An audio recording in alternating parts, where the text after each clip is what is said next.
Start. મુખ્યમંત્રી શ્રી ભૂપેન્દ્રભાઈ પટેલે નાયબ મુખ્યમંત્રી શ્રી હર્ષભાઈ સંઘવી, કૃષિ મંત્રી શ્રી જીતુભાઈ વાઘાણી, ઉર્જા મંત્રી શ્રી ઋષિકેશભાઈ પટેલ અને કાયદા રાજ્યમંત્રી શ્રી કૌશિકભાઈ વેકરિયાની ઉપસ્થિતિમાં આ અવસરે સીએમ કાર્યાલયની એઆઈ આધારિત નવતર કાર્યપ્રણાલી લોકાર્પિત કરી હતી. તેમજ મુખ્યમંત્રીશ્રીના હસ્તે ગુજરાત સરકાર દ્વારા ઇન્ટિગ્રેટેડ રિન્યુએબલ એનર્જી પોલિસી 2025નું લોન્ચિંગ કરાયું હતું. મિનિમમ ગવર્મેન્ટ મેક્સિમમ ગવર્નન્સના મંત્રને સાકાર કરતી આ તમામ પહેલોના લોન્ચિંગથી રાજ્ય સરકારની સુશાસનની પ્રતિબદ્ધતામાં વધુ એક અસરકારક કદમ સાબિત થયું છે. એટલું જ નહીં, આ પહેલોના અમલથી નીતિ નિર્ણય પ્રક્રિયામાં ઝડપ, સેવા વિતરણમાં સુધારો અને નાગરિક કેન્દ્રિત અભિગમને વેગ મળશે. આ ઉપરાંત મિશન કર્મયોગી પ્રશિક્ષણ અભિયાન વર્ગ એનઆરજી વેબસાઇટનું અનાવરણ, અટલ સ્વાનતઃ સુખાય વેબસાઇટ લોન્ચિંગ, ઉર્જા વિભાગની 3 પોલિસીસ તેમજ આઈઆઈએમએ, આઈઆઈટીજીએન, આઈઆરએમએ, એનએફએસયુ, બીઆઈએસએજી જેવી પ્રતિષ્ઠિત સંસ્થાઓ સાથે કેપેસિટી એન્હાન્સમેન્ટ એમઓયુ પણ કરવામાં આવ્યા હતા. તેમજ બેસ્ટ પ્રેક્ટિસીસ સંગ્રહ અને ચિંતન શિબિરની ફલશ્રુતિના પુસ્તકોના વિમોચન કરવામાં આવ્યા. પેરેગ્રાફ. મુખ્યમંત્રીશ્રીએ રાજ્ય સરકારના વિભાગો અને ખાતાના વડાઓની કચેરીઓ માટે યોજાયેલી સ્વચ્છતા સ્પર્ધાના વિજેતાઓને ઇનામો એનાયત કર્યા હતા. આ ઉજવણીમાં રાજ્યના વરિષ્ઠ સચિવો, વિભાગોના વડાઓ અને કર્મયોગીઓ જોડાયા હતા. પેરેગ્રાફ.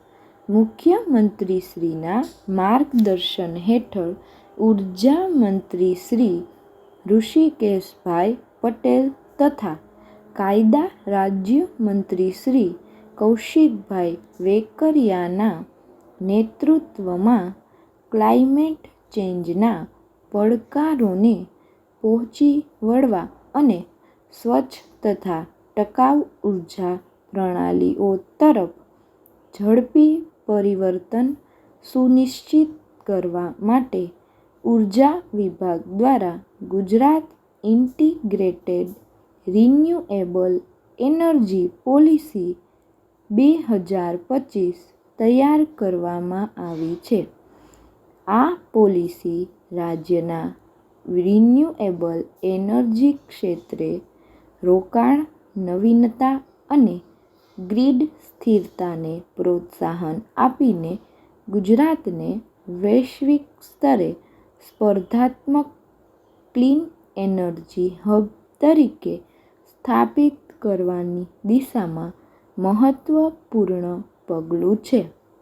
રાજ્યની રિન્યુએબલ એનર્જી ક્ષેત્રે નેતૃત્વની પરંપરાને આગળ વધારતા ભારતના વર્ષ 2030 સુધીમાં 500 ગીગાવોટ નોન-ફોસિલ ઇંધણ આધારિત ઉર્જા ક્ષમતાના લક્ષ્યાંકમાં મહત્વપૂર્ણ યોગદાન આપવા માટે Gujarat integrated renewable energy policy 2025 જાહેર કરવામાં આવી છે.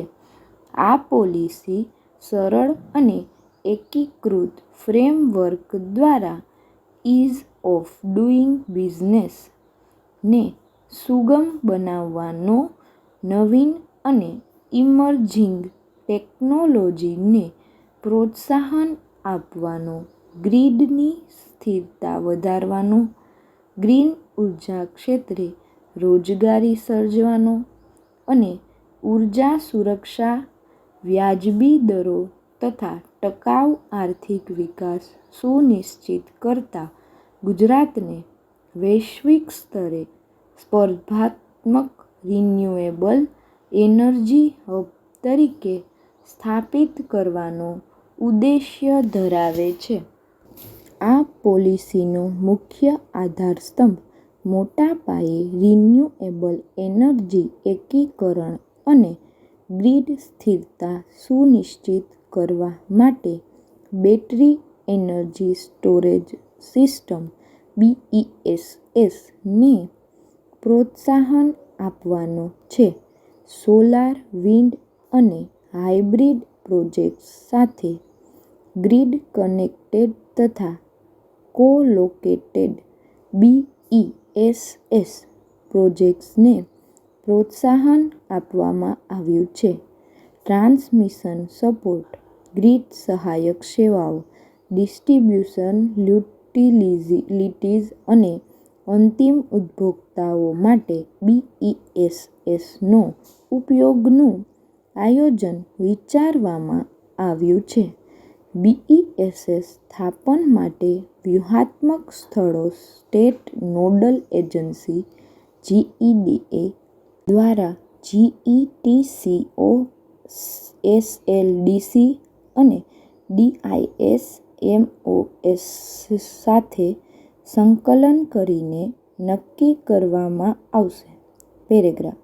મુખ્યમંત્રી શ્રી ભૂપેન્દ્રભાઈ પટેલના માર્ગદર્શનમાં અને આરોગ્ય મંત્રી શ્રી પ્રફુલભાઈ પાનસેરિયાના નેતૃત્વમાં રાજ્યના તમામ શહેરો, જિલ્લા, તાલુકા અને છેવાડાના ગામ સુધી આજે 108 ઇમરજન્સી સેવા 24/7 વિનામૂલ્યે સેવા આપી રહી છે, જે રાજ્યના કરોડો નાગરિકો માટે આશીર્વાદરૂપ બની છે.